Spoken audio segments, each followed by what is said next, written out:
All right, welcome back, everyone. I have Kim Bishop here, and I connected with her at the One Rental at a Time event in Vegas. And so, welcome, Kim. Thank you. I'm excited to be here. Yeah, so we kind of, connected also through social media, kind of Instagram, and we finally got to meet in person at the event. And I was kind of just blown away. So, kind of maybe quickly touch on that. What was your thoughts on the event? The event was incredible. Honestly, to say, I actually posted to social media. I was like, to say that this was the event of the decade is still an understatement. Being able to have the connections with such like-minded, kind, motivated, excited, just like generous people, like it just speaks to, I think it speaks to Mike Zuber and his heart for real estate and the type of people he wants to bring together. And so being able to just be a part of the crowd, like that was the best part of it, was like networking, connecting with people, seeing people that I had followed on Instagram or social media in various ways, or names I had heard in a YouTube channel in the comments, and then to like see people in person. It was honestly more than I imagined. Yeah, it was so amazing that I thought Kim was drunk the entire weekend, and she didn't have a sip of alcohol to find out. It was that good. My energy level was so it was through the roof. It really was. We were just chatting about that, and I didn't need to, right? It was the type of people we were talking about. We had so much to discuss, hearing every person's story, every person's journey. Like it doesn't get old. Like you could just sit down with anybody at a table and be like, tell me, like, how did you get to where you are today? Where do you want to go? What does this look like for you? What has it looked like for you? Just conversations like created themselves, and those connections created themselves. It was just, I truly walked away so encouraged. And I have so much changing in my life right now, in a lot of different ways, a job and life. But I entered that weekend kind of on a low personally and left that weekend just incredibly encouraged. I don't know how else to say it. Well, let's kind of touch on that. You kind of touched on it, like, I mean, where you're at, what's your portfolio look like, or what are you working on now? Yeah. So, about like little pieces of my journey is I mean, I kind of wanted to get a house, but throughout most of my 20s, kind of early 30s, wasn't my reality. Was in a long-term relationship and a marriage that just I wasn't able to kind of invest that money yet. But it was always one of the goals of like, yeah, of course, the American dream, get a house. Then life changes. I started saving. I was like, I think I could start saving, but I do live in California. So in my head, I just had to have $100,000 before I could even get started. Like that was just like a no, like you can't even think about getting into real estate unless you have 100K in California. Um, which so I at one point I even like asked, this was back in like 20, probably late 2021, when rates were still pretty low. And I even asked like a friend that was kind of a friend's mom who was a real estate agent. And I was like, do you think, I mean, I have like this amount of money in the bank. Do you think I can even, I think I had like 60K maybe. And she was like, oh no, you should keep waiting, keep waiting. And I was like, okay, all right. Now I look back on it and I'm like, what I could have done at the beginning, end of 2021, beginning of 22, with even that amount. So I think that just speaks to the like limiting beliefs that we have on our own. So it wasn't something I really thought about yet. Then kind of fast forward a little bit later in 2022, I had a friend who was getting his second investment, I think, and it kind of kickstarted me. I was like, wait, this is how this works? Like what am I waiting for? Like, how do I get in this? How do I get involved in this? It kind of challenged me to actually start looking into it.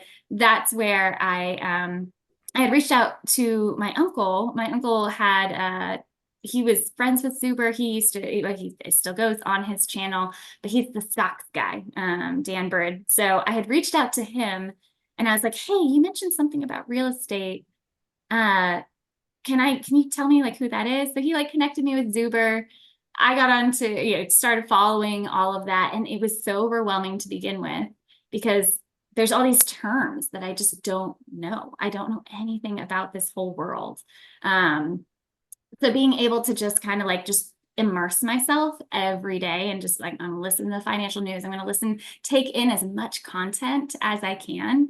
And even when I don't understand it, I'm still just gonna like push through and just like, okay, all right, CPI, PPI, DTI, I don't know what these terms mean, but eventually I will. And then after a couple videos, like, Zuber would expound on it and be like, yeah, so your debt to income, your DTI, da, da, da, da, and he'd go, and I'm like, oh, that's what that is. So simply by just the consistency of staying with it, I still haven't answered your question of actually my investments.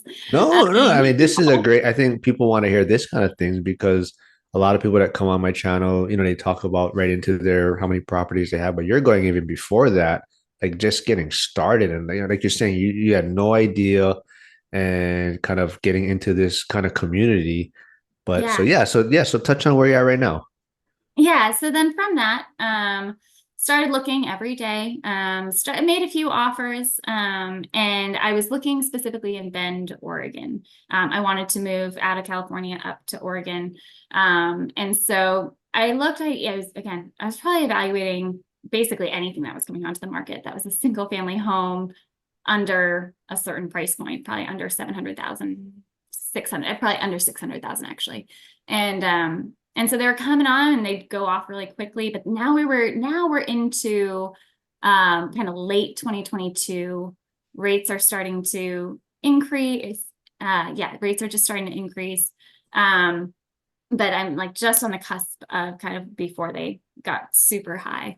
And so then I was watching this one house that it was out of my price range. It was at more like the 550 mark, 550,000. I really wanted something under five. And so it started to drop. I just watched it drop, and it was like 540, 530, 520, 510. And just as it was starting to get close to where I would have probably made an offer on it, which I maybe could have made an offer before, but got to 510, it went pending. This is December of 2022.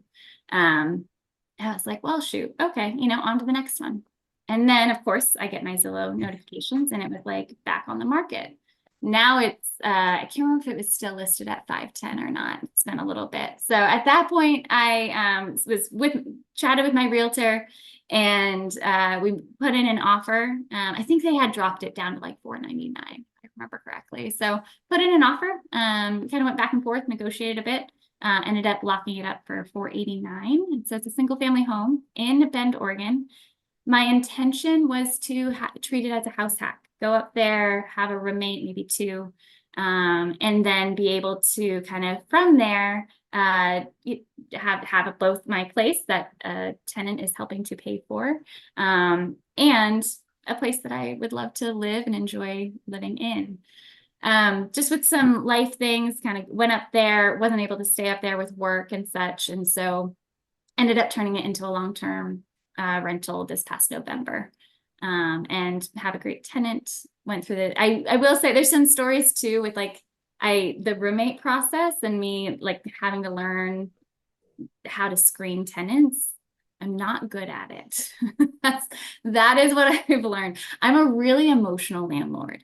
I get really moved by people's stories and like where they're at in their life. And I'm like, oh, I could help you. And unfortunately, like not unfortunately, but I have to be aware of that in myself and kind of remove some of that emotion and keep, this is a business. I do need to, have my mortgage paid for. And my intent is to have cash flow and be able to do that. So that was my first investment, which was February. So I basically a year ago this past weekend I closed. So it's February 19th of 2023. Oh, nice. So you kind of touched on it too. I mean, there's just so many things you learn in the process. So Like, much. yeah. So even, Dion touches on it quite a bit too. Is like, it's even like, if you're going to self-manage or hire a property manager, right? Like Mm-hmm. you're learning a lot of things about yourself as far as maybe you're too nice or whatnot. So, Yeah, that's the funny thing, right? Getting the property is only one part of it, but it then is. it's like, yeah. So are you? Does it cash flow? It is right at the cusp of it. So when I moved, I ended up having about 3 days to move, just getting back to California and such. So I think even still, I think I could have done a little bit better. I ended up, because the person was able to move in relatively quickly, had a good credit score and everything, like everything aligned except the price point. So I did drop it so it doesn't perfectly cash flow yet, but it covers my mortgage. I'm right at that. And of course, appreciation. But that is my goal kind of as the rental market increases. I'm expecting to be able to increase it as well. Nice. So are you still investing in Bend, Oregon? So I look every day. But on top of that, so I was this past, when I did come back to California, I was like, well, I don't really want to invest personally in California, but it is now where I live and where I call home. So I started looking at places here. Um, and I almost locked up a duplex here, or what I should say, I thought was a duplex here in California. And so with that, I had gone through the whole process.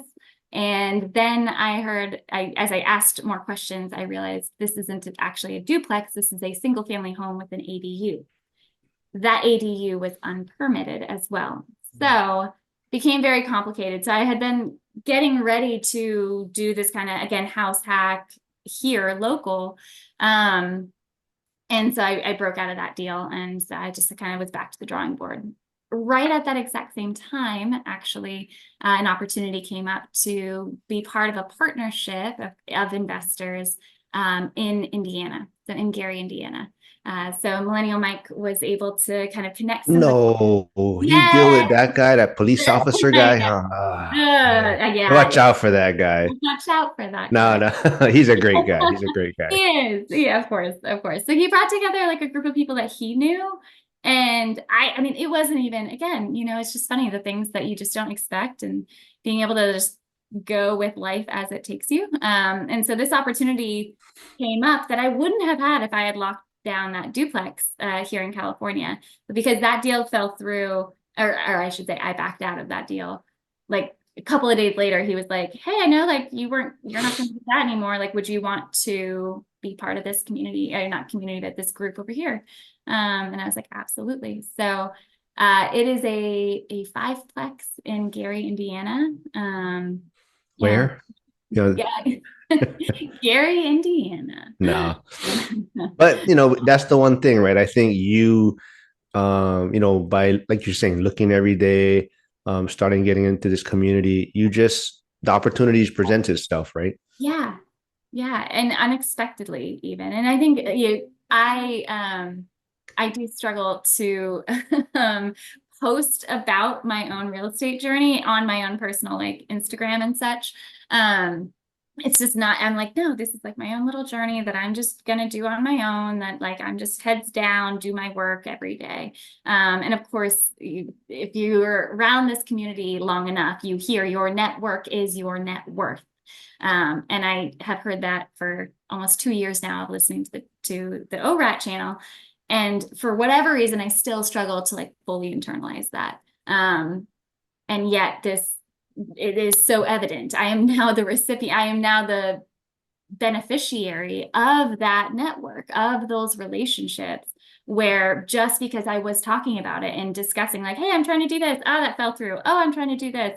That's why I was invited kind of into this group that was making this decision and making this investment. So I can't say it enough. Like, just share your journey.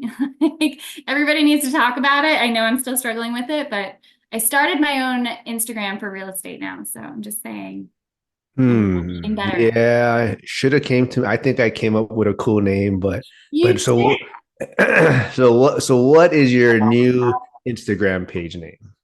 REI with Kim.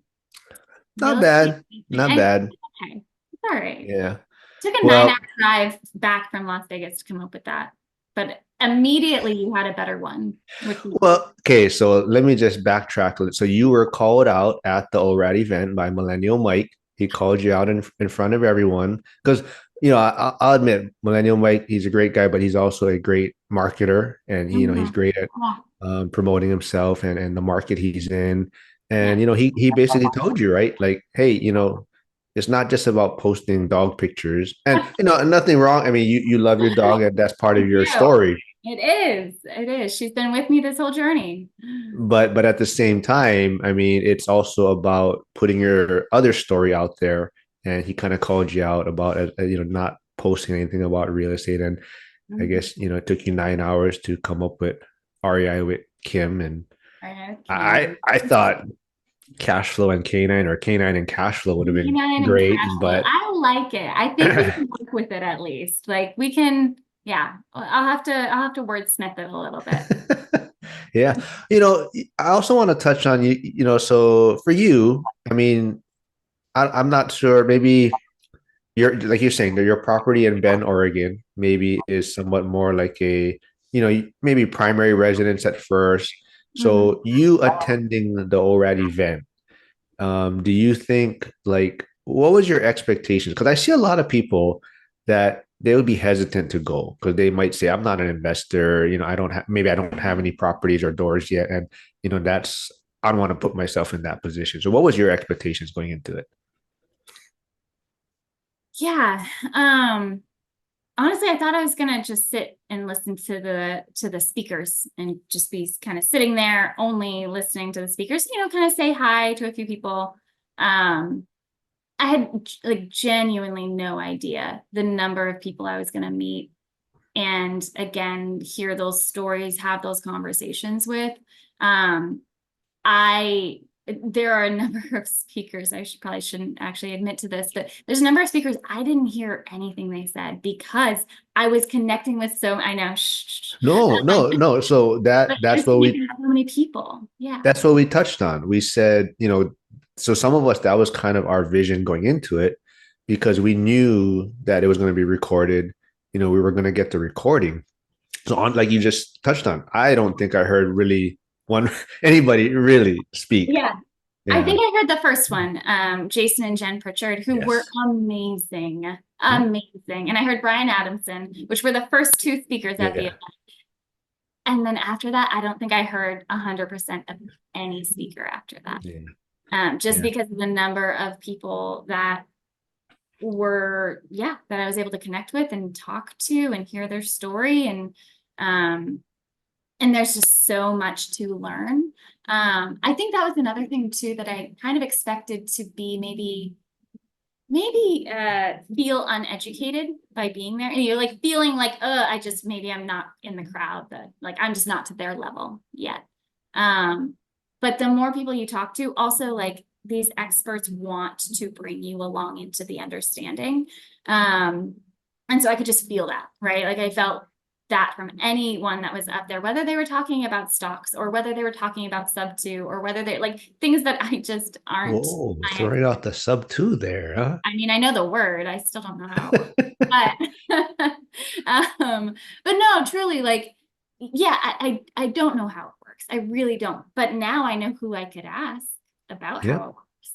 Yeah. Um, That's a and great point right there. I don't hear that often enough. A lot of times you're not going to know everything. You're not going to know all the answers, and it's not always about knowing the answer. It's about knowing who you can reach out to, or what kind of connections you have where someone can get you that answer or help you with. mhm, mhm. Yeah. Yeah, and that I feel like was the greatest benefit of walking away from that weekend of doing that. The funny thing too, you touched on it too. So your uncle was a speaker there, Dan Bird. And he's, you know, I'm not sure. I'm sure he has some real estate in his portfolio, but he's primarily a stocks person. And so, how did you kind of maybe go down that real estate path more than the stock side? Yeah, stocks scare me. I'm going to be honest. I wanted something with a little bit more stability and kind of long-term stability, which if you do listen to my uncle or talk to my uncle, he would say stocks can be stable long-term. It's just a different game. And so I really didn't have a lot of interest in that world. Um, but he and I had like I say run into each other. We had been at an event together with like some family and friends and such. And I had just mentioned real estate. It's like, I don't know, maybe that's a spot I could get involved in. And he was like, well, I know a guy. which was Zuber. And so I was like, huh, yeah. So then when I got actually more serious about it, and actually the person I was dating at the time was making some personal investments in real estate. And so that was actually a huge influence. Like, again, I was seeing what he was doing and the moves. And what was so crazy to me was that, again, I just think in my head, like, in order to afford a $700,000 duplex, you have to like have $500,000 in the bank or something. Like, just my concept of what was needed for real estate was so inaccurate. So that as I started to learn and understand and get a better like just insight into it, it just expanded like my full understanding of real estate. And I was like, oh, I think I can do this. I've always been just really careful with money. I probably should like budget line by line, but I really just like live way below my means as best as possible. And so I was just seeing kind of my money grow, which was what I wanted, but didn't really know where to like what to then do with it. So this just seemed like the best next step. Yeah, I totally relate to that when you're talking about how, like so being in Hawaii, same thing, like the West Coast is very pricey. And, yeah, I just thought everything was $1 million, like you needed $200,000 to get that down payment. And I was just so like you said, that was my vision of real estate. And I just thought it was, yeah, you buy a primary residence and you sit on it for 30 years and that's how you build wealth. And now I'm finding out there's so much other ways. And like you touched on, right? There's real estate, there's even stocks, but a lot of it just comes down to maybe what your interest or passion is. And not that one is better than the other. Stocks can still be super beneficial. It's just you had more interest or passion, seems like, in that real estate side. And I Yeah. think that's the important takeaway there. But yeah, yeah, like the ORAT, the one rental at a time event was amazing. Yeah, I'm so glad that he's going to do it again next year. So maybe I know we're trying to talk about your portfolio and whatnot, but maybe on the event, like what do you what would you maybe do differently next year? Was there anything you're hoping to have anything change or something else? Um, No, I just want every single person that was there this year to go next year. That's what I I want it to be exactly the same, which is obviously not the case. And I say that jokingly because actually, no, what I actually want is that I want to continue to meet more people. On the second day, I did realize I was actually a little disappointed in myself that I had connected with so many people on the first day and I kind of continued those connections. And I looked out at the room and there were so many people I hadn't met. And so I really do want to just like continue to be able to expand that and meet those people. But beyond that, I was trying to think like what speakers I would want to hear or um I don't have a perfect answer for that. I think just the community that Mike brings together is phenomenal. You know what I want to do? You know what I want? I want the Avengers. I want Millennial Mike, Dion, Lumberjack Landlord, and Mike. I want them to have like a 4 hour segment. That's what I want. I want them to have, or like be able to maybe talk both days because I just think that they have such a great dynamic and a wealth of knowledge that I want to hear from them live more. That's what I would want. We get enough of them though, and no, Ah, they put out so no, yeah, but they yeah, like you said, it's so amazing that they haven't really met in person very much, right? not And that that's much. and that's kind of same thing with the community, right? So, some of these people that I met, in person for the first time over the weekend, it was like I felt like I've known some of them for years already, and I Yeah. think that's the beauty of this community. And like I told Sierra from Homes and Hustles, it's really I just it's more like it was like a family event. Like it didn't really feel like an investor meetup, No. and that was great about it. Yeah. Mhm. Yeah, like even you. I mean, you messaged me on Instagram and you thought my name was Eric, but it was all fun, right? It was all fun and game, and nobody. Yeah, it was just everyone is just having fun and connecting, and yeah, it was a great time. It was a great time and connections that will continue for a long time. Like I genuinely believe that it already is happening. I mean, I'm on your channel here. I really look forward to connecting more with Sierra. with Homes and Hustles, and like being able to see, I know she talked about it a bit, but like seeing fellow women in real estate, not to steal that line from her, but I'm going to steal that line from her. It really is encouraging when you're around your peers in that regard, and you're seeing that we're motivated, we're working hard towards this, like carving that path for ourselves when it is a saturated male audience, and that's great. I'm so glad you guys are getting after it, but like it's encouraging to see fellow women doing it too. Hey, we're not complaining. We're Yeah. hoping that you bring more women with you to next year's event. But Yeah. yeah, it was a lot of fun, and I think I messaged you about it, right? So we do have the REI Avengers, and I think I want to branch off to Yeah. forming like the Guardians of the Galaxy, and I Yes. think I think Zuber loved that I mentioned that, but I don't know. Everyone keeps saying Maybe. I'm Rocket. I don't want to be Rocket. I want to No, be no. Star Lord. Well, you have the headphones on right now. It's like the first step, right? For Yeah, like but everyone's like, "Oh, getting. Rocket fits." No, I don't want to be Rocket. All Well, right, we'll work on it. We'll work on it. Well, maybe we'll be speakers at the event next year. Maybe that's what it'll be. That'll be the big change. yeah. Well, the other Um, thing with Rocket is he has that Groot and Rocket, so Chris would be Groot. Chris I was following. can see that. Yeah, for sure. Yeah. For Yeah. one thing, I actually want to like what you just mentioned of bringing people to the event, and bringing fellow women to the event. I really did. I actually got off of a work call a couple hours ago, one of my colleagues, and I was telling her, I was like, you need to come with me next year. And she's like, not even invested in real estate, like, or interested in real estate.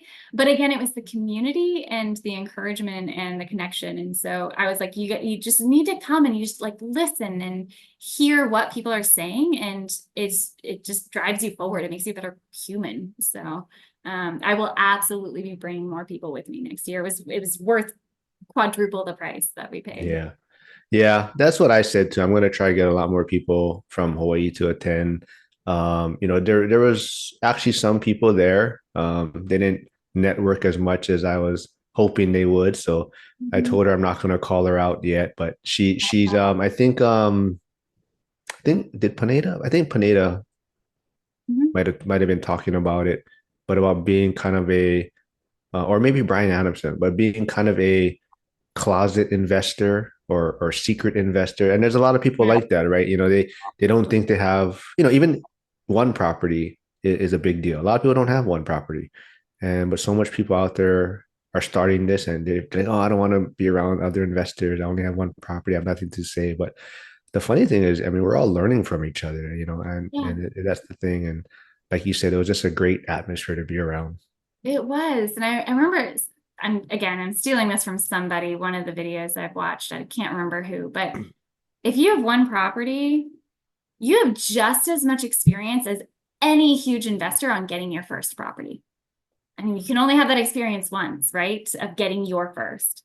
So if you have one, that means you're there, like you have stepped into the arena. It is time to go. So get around like-minded people and motivate yourself and continue forward in that journey. Like that, I think that was the best part. So, just kind of wrap it up something with, so did you hear Coach Carson's speech, or did I you? did actually hear most of his. I don't think 100%, but close to Yeah, it. so he's one of my favorites. I definitely kind of resonate more now with that small and mighty investor. Mhm. Because when I first, I thought, yeah, I want to have this huge portfolio. I want to do all these things, and now I'm kind of like, no, I don't want that many doors. Mhm. So where do you think you fit into that? As far as, are you looking to build this huge portfolio, or are you kind of more like, I kind of want a small, maybe paid Yeah. off portfolio, and Yeah, I'm definitely more of a small and mighty, kind of have my goal income level. I'm a vagabond at heart. So, I actually, that 3 bedroom, 2.5 bath home that I had, it was 1,400 square feet in Bend. It was too much. I was like, it's too much. I want like a little like cottage or something, just something small. I want to be able to move around. I want to be able to get out when I need to leave and explore and all of that. And so like I just don't feel like I have my needs are not overwhelming. So I want to have a portfolio that gives me that freedom. One of the things I wish I had been able to kind of quote unquote correct what I said when Ryan Pineda asked, like, what's our goal? What are we doing? And I had stated retire early. And I actually realized I was like, that's not my goal. I want to make work optional. That's my goal. And so whatever that looks like, it doesn't have to be a huge portfolio, just enough.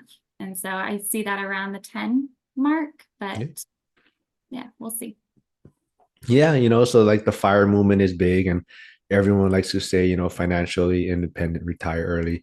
I like to change it to recreational employment. Nice. Right? Yeah. Yeah. So just, like you're saying, right, make it optional. And, I think like you said, Coach Carson's story was really about, on paper, if you step back and look at it, that third couple that had the big portfolio, making the most amount of money, but they didn't have the most freedom, right? They actually, like they said, they created a Frankenstein where they had to manage it, control it, build Yeah. it. Where the one on paper with the smallest amount of cash flow, you would think was the least successful, but they actually provided themselves the most freedom. And that's kind of what you're talking about, right? You can just pick up and travel and explore and, you can come back whenever you want. So, Yeah, yeah, absolutely. That's the goal. but you got to get that first one, right? You really don't know until you get that first one and put you on the path. And then, so yeah, we'll do this again. We'll follow up, kind of when you get the whole Gary, Indiana thing kind of situated and get that Yeah. rolling and see how that goes. See how, I'd love to know more because I don't know too many people doing like partnership type stuff like that on a, Mhm. on a multifamily. So that would be great to touch on as far as Yeah. like, having to deal with different, because when you own it yourself, you can kind of make all the decisions, right? Yeah. So as far as having other partners, I want to see how that kind of the dynamics of that work on and Absolutely. see if you guys are all friends still yet next I by was gonna next say year's after event. our big disagreement, whatever that is, so far it hasn't happened, but after a big fight, I'll let you know and I can come on and vent on you. Yeah. Well, it's gonna be like what kind of bars are we gonna have to put on the windows in Gary and Come on now. Come on. Maybe. We'll see. yeah. Well, I'm gonna follow you more on social media. I can't wait to see, more postings on real estate and see if you change your name from REI with Kim to something else. But Canines and cash flow. I'm thinking about see, it. I'm thinking about it. We'll you're see. telling me 9 hours and you came up with REI with Kim. That's the best you could do. I had so much to process from the weekend. It was like the last thing on my list, but that's okay. That's all right. REI with Kim. We'll see if I change it, but for now, that's what it is. I All look right. forward to Well, connecting more. yeah. Well, thanks for doing this. And like I say, we'll catch up again. We'll do it again. And this was a lot of fun. Yeah, same. Thanks for having me. All right. Thanks, Kim.